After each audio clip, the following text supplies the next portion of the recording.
The ruins. कहानी शुरू होती है और हम देखते हैं 4 लोगों को, जिसमें 2 लड़कियां और 2 लड़के होते हैं। वो आपस में फ्रेंड्स होते हैं। उनका ताल्लुक अमेरिका से होता है। वो चारों फ्रेंड्स अपनी हॉलीडेज को स्पेंड करने के लिए मैक्सिको जाते हैं। वहाँ पर वो एक ट्रैवलर से मिलते हैं जिसका ताल्लुक जर्मन से होता है। उसका नाम मीटियस होता है। अपनी बातचीत के दौरान वो लड़का अपने भाई हेनरिच के बारे में उनको बताता है। उसका भाई एक आर्कियोलॉजिस्ट होता है जिसका इंटरेस्ट बेसिकली पुरानी चीजों में ज्यादा होता है। वो मैक्सिको में मौजूद एक पुराने और भयानक टेम्पल का पता लगाता है। वो ऐसा टेम्पल होता है जिसका किसी भी किताब में जिक्र नहीं होता। उस मंदिर के बारे में सबसे अजीब बात ये भी थी कि वो किसी भी मैप में मौजूद नहीं था। इसके बाद वो उन्हें बताता है कि मैंने फैसला किया है कि मैं भी अपने भाई के पीछे उस जगह पर जाऊंगा।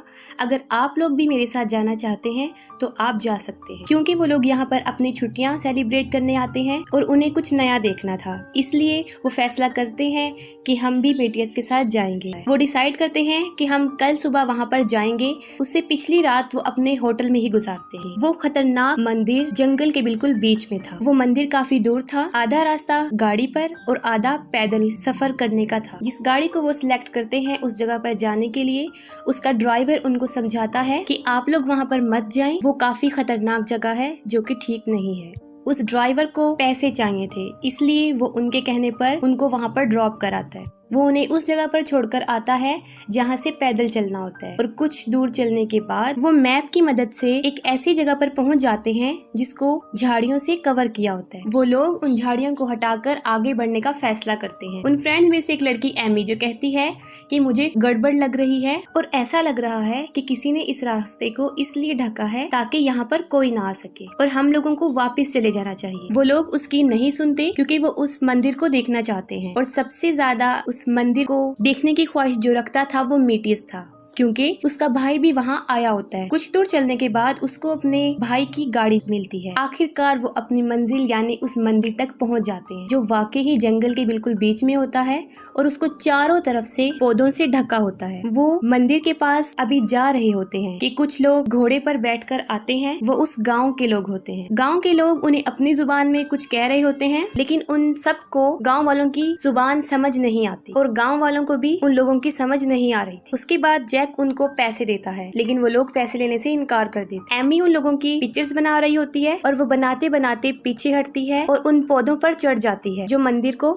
ढके हुए थे। जैसे ही गांव वाले देखते हैं कि एमी के पाँव उन पौधों के ऊपर हैं, वो गुस्से में आ जाते हैं और सब लोग अपने हथियार निकाल लेते हैं। दिमित्री ये सोचता है कि वो लोग गुस्से में इसलिए आए हैं क्योंकि एमी ने उनकी तस्वीर बनाई। वो फौरन एमी से कैमरा लेता है और गांव वालों को देता है। जैसे ही वो गांव वालों की तरफ बढ़ता है, वो लोग एक तीर छोड़ते हैं जो उसके सीने में लगता है और आर पार हो जाता है। फिर वो उसके सर पर गोली मारते हैं और उसके सर को उड़ा देते हैं। ये देखकर उसके दोस्त काफी डर जाते हैं और चिल्लाने लगते हैं। इसके बाद गांव वाले उन लोगों पर बंदूकें तान देते हैं और उन्हें कहते हैं कि तुम लोग मंदिर पर चढ़ जाओ। वो लोग काफी डरे होते हैं और फौरन मंदिर पर चढ़ जाते हैं और हालात पर कंट्रोल हासिल करने की कोशिश करते हैं। वो फौरन अपना मोबाइल फोन निकालते हैं और देखते हैं कि इस पर सिग्नल नहीं आ रहे हैं और उनके पास भागने का भी कोई रास्ता नहीं है, क्योंकि उनके मंदिर पर चढ़ते ही गाँव वाले चारों तरफ से मंदिर को घेर लेते हैं। उनके ख्याल में गाँव वाले जालिम लोग हैं, क्योंकि वो दिमित्री को बिला वजह मार देते हैं और उन लोगों को मंदिर पर चढ़ा देते हैं। वो लोग काफी मुश्किल में होते हैं क्योंकि ना कोई उनकी मदद को आ सकता है और ना ही वो मंदिर किसी मैप में होता है। मंदिर के ऊपर वो देखते हैं जहाँ पर हेनरिच का टेंट और उसका कुछ सामान होता है, लेकिन ना वो वहाँ पर होता है और ना ही उसकी फ्रेंड। उसके अलावा वहाँ पर मंदिर के अंदर जाने का रास्ता भी था जो बिल्कुल कुएं की तरह नजर आता था। उसके अंदर रस्सी लटकी होती थी। वो लोग खड़े होते हैं कि अचानक उन्हें फोन की घंटी की आवाज आती है, जो कि काफी अजीब चीज थी कि वहाँ पर सिग्नल नहीं थे और फिर टेम्पल के इतनी गहराई में सिग्नल आना तो नामुमकिन है। वो सोचते हैं कि शायद ये हमारी उम्मीद की कोई किरण जो हमारी मदद कर सकती है। मीटियस भी सोचता है कि ये शायद उसके भाई का मोबाइल है, इसलिए वो मंदिर के नीचे जाने का फैसला करता है और जल्दी से खुद को रस्सी से बांध लेता है और नीचे उतरने की कोशिश करता है। एरिक और जैक दोनों दोस्त रोलर को कंट्रोल करते हैं, जो कि उस रस्सी की मदद से उसे नीचे जाने में मदद करते। वो दोनों रोलर को घुमाना शुरू करते हैं और रस्सी को चेक भी नहीं करते। रस्सी कमजोर होती है और कुछ दूर जाने के बाद वो टूट जाती। मीटियस काफी बुलंदी से नीचे की तरफ गिर जाता है। इतनी ऊंचाई से गिरने की वजह से उसकी कमर की हड्डियां टूट जाती। हड्डियां टूटने की वजह से वो पैरालाइज हो जाता है। अपने दोस्तों के साथ हुआ जाने वाला ये दूसरा वाकया देखकर वो लोग मजीद डर जाते। उसके बाद वो फैसला करते हैं कि दोनों लड़कियों में से एक लड़की मंदिर के अंदर नीचे जाएगी क्योंकि लड़कियां इतनी मजबूत नहीं हैं जो उस रोलर को संभाल सके। उनमें से स्टेसी जो नीचे जाना तो नहीं चाहती लेकिन फिर भी वो जाने के लिए राजी हो जाती और रस्सी से उसको बांधते हैं ताकि वो नीचे जा सके। क्योंकि कुछ रस्सी उनके पास पहले टूट चुकी होती है इसलिए वो रस्सी भी उनके पास थोड़ी होती है और जैसे ही थोड़ा सा रास्ता रह जाता है क्योंकि ऊंचाई ज्यादा नहीं होती तो स्टेसी फौरन वहाँ से कूद जाती है जिससे उसका घुटना काफी जख्मी हो जाता है। नीचे पहुँचते ही वो देखती है कि काफी अंधेरा है। उसके बाद वो मेटियस को चेक करती है कि उसकी हड्डियां टूट चुकी हैं। वो फौरन जैक को बताती है कि जैक मेडिकल स्टूडेंट होता है क्योंकि वो मेडिकल के बारे में थोड़ा बहुत जानता था। वो फैसला करता है कि हम एक स्ट्रेचर बनाएंगे। आसपास देखता है और वहाँ पर जितनी भी चीजें मौजूद होती हैं उनसे स्ट्रेचर बनाता है। स्ट्रेचर बनाने के बाद वो एमी को भी स्ट्रेचर की मदद से नीचे भेजते हैं ताकि वो दोनों लड़कियां मिलकर मेटियस को ऊपर ला सके। इसके बाद वो दोनों लड़कियां मेटियस को स्ट्रेचर पर डालने की कोशिश करती हैं और जैसे ही वो उसको स्ट्रेचर पर डाल रही होती है मेटियस की कमर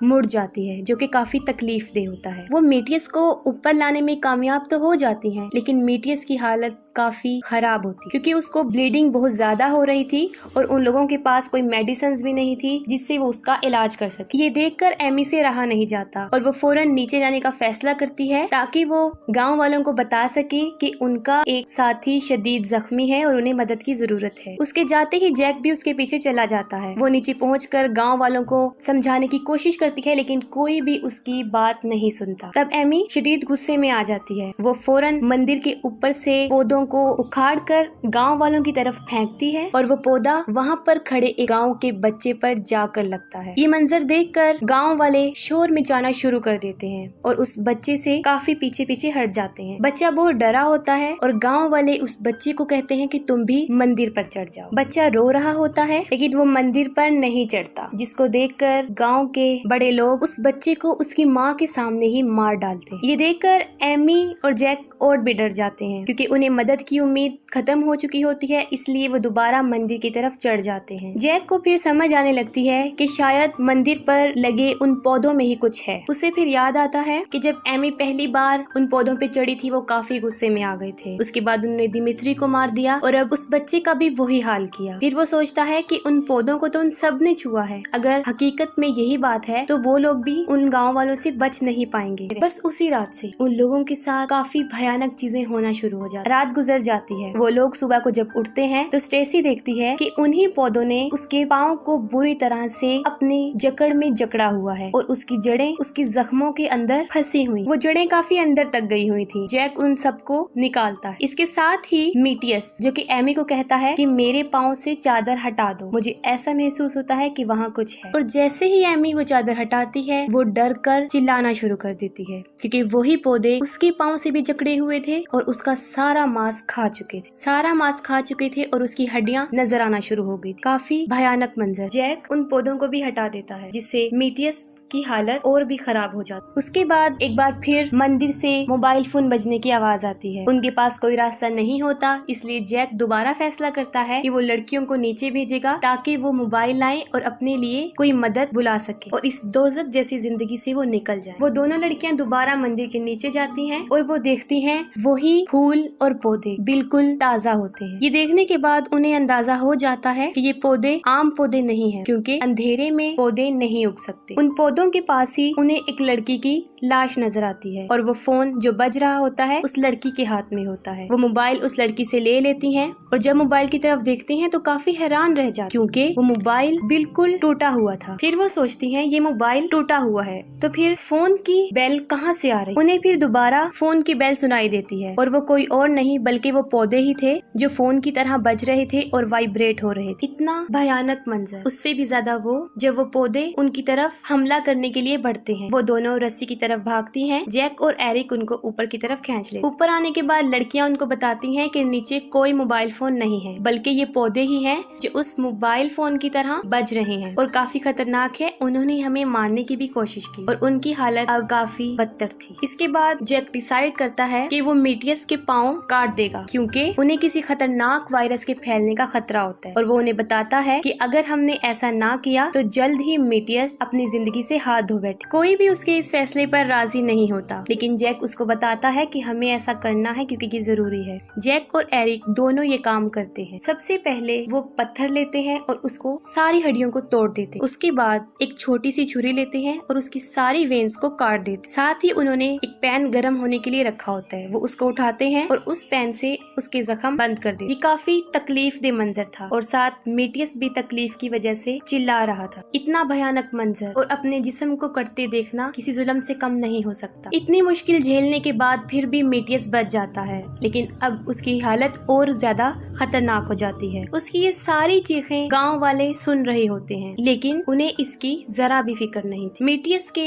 जिस्म के कटे हुए वो पार्ट्स उनकी आंखों के सामने वो पौधे अपने साथ ले जाते। उसके बाद स्टेसी दर्द से चीखती चिल्लाती है। वो कहती है कि मैं ऐसा महसूस करती हूँ कि ये सारी खतरनाक चीजें मेरे अंदर हैं। वो छुरी लेती है और उन्हें दिखाने की कोशिश करे, जिस पर उसके सारे दोस्त उसे ऐसा करने के लिए मना करते हैं। उसके बाद स्टेसी जब सुबह को उठती है तो वो देखती है कि उसके जिस्म में उन पौधों की जड़ें साफ दिखाई दे रही। ऐसा लग रहा था कि कोई छोटे छोटे सांप हैं जो उसके जिस्म में है, उसकी कमर में और उसकी टांग पर। पहले तो जैक उसकी कमर में नजर आने वाली जड़ों को छुरी की मदद से निकालता है। उसके बाद उसकी टांग में नजर आने वाली जड़ों को वो निकालता है। इसके बाद मेटियस मर जाता है और वो पौधे उसकी लाश को भी अपने साथ ले जाते। स्टेसी को इतना काटने के बाद वो फिर भी कहती है कि उसकी कुछ जड़ें अभी भी उसके जिस्म में मौजूद और तुम उनको भी निकाल दो, लेकिन वो लोग ऐसा नहीं करते क्योंकि ऐसा करने से स्टेसी की मौत वाक़या हो सकती। वो काफी रिक्वेस्ट करती है लेकिन वो लोग मना कर देते। उसके बाद वो पानी पीती है और उसके माथे पर उन पौधों की जड़ें साफ नजर आती हैं, लेकिन उसके दोस्त उसे इग्नोर कर देते। स्टेसी को सुकून नहीं आ रहा था। सब लोगों के सो जाने के बाद वो बाहर आती है और अपने ही आप को काटना शुरू कर दे क्योंकि उसके जिस्म में मौजूद होने वाली चीजें काफी तकलीफ दे रही थी। उसके लोग जब उठते हैं उसको देखकर उसके दोस्त बुरी तरह डर जाते क्योंकि वो अपने आप को बहुत ज्यादा काट चुकी थी, अपनी कमर को,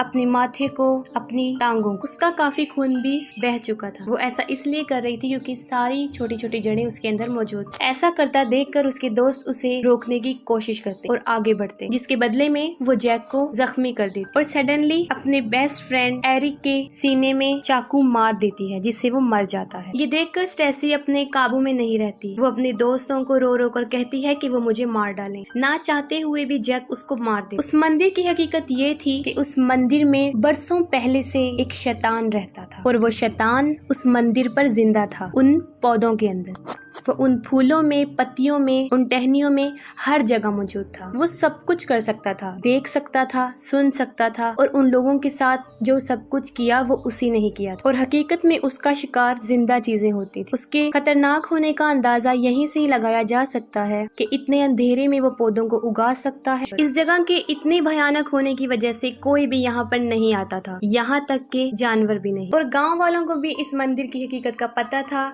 ये पैरासाइड है और जिंदा इंसानों को मारकर ताकत हासिल करते। और यही वजह थी कि वो चाहते थे कि कोई इंसान यहाँ ना आए, क्योंकि जो यहाँ आया वो बच के नहीं गया और जो उन पौधों को टच कर लेगा उसकी तो यकीनी मौत होती। ये आदमखोर पौधे। अब टेम्पल पर सिर्फ 2 लोग ही जिंदा थे, एमी और जैक। उन लोगों के पास एक रास्ता तो ये था कि वो अपने बाकी दोस्तों की तरह यहाँ मर जाए या फिर वहाँ से अपनी जान बचाकर भाग जाए। इसके बाद जैक एमी की सारी बॉडी पर खून लगाता है और उसे नीचे लेकर आता है और ऐसे शो करवाता है कि जैसे वो मर गई है। एमी को जमीन पर रखने के बाद वो गांव वालों को अपनी बातों में उलझाने की कोशिश करता है और उनका ध्यान अपनी तरफ लगाता है। इसके बाद एमी के भागने के लिए रास्ता साफ था। वो फौरन चिल्लाता है और एमी को कहता है कि वो वहाँ से भाग जाए। एमी फौरन वहाँ से भाग जाता और जैक, जिसको गांव वाले मार, एमी अपनी जान बचाकर किसी तरह अपनी गाड़ी तक पहुँच जाती और गाड़ी को स्टार्ट करके फौरन वहाँ से भगा और काफी दूर निकल आती है। काफी दूर आ जाने के बाद ऐसा लग रहा था कि एमी बच गई है, लेकिन कुछ देर बाद वही पौधों की जड़ें उसके भी माथे पर नजर आना शुरू हो गई थी, जिससे साफ जाहिर था कि वो खतरनाक पौधे, उसकी भयानक चीजें अब इस दुनिया में भी आ चुकी। यहाँ पर मूवी द रूइंस एंड हो जाती है। अगर आपको मूवी की एक्सप्लेनेशन अच्छी लगी हो तो काइंडली अपना फीडबैक कमेंट सेक्शन में लाजमी बताइएगा। Thank you.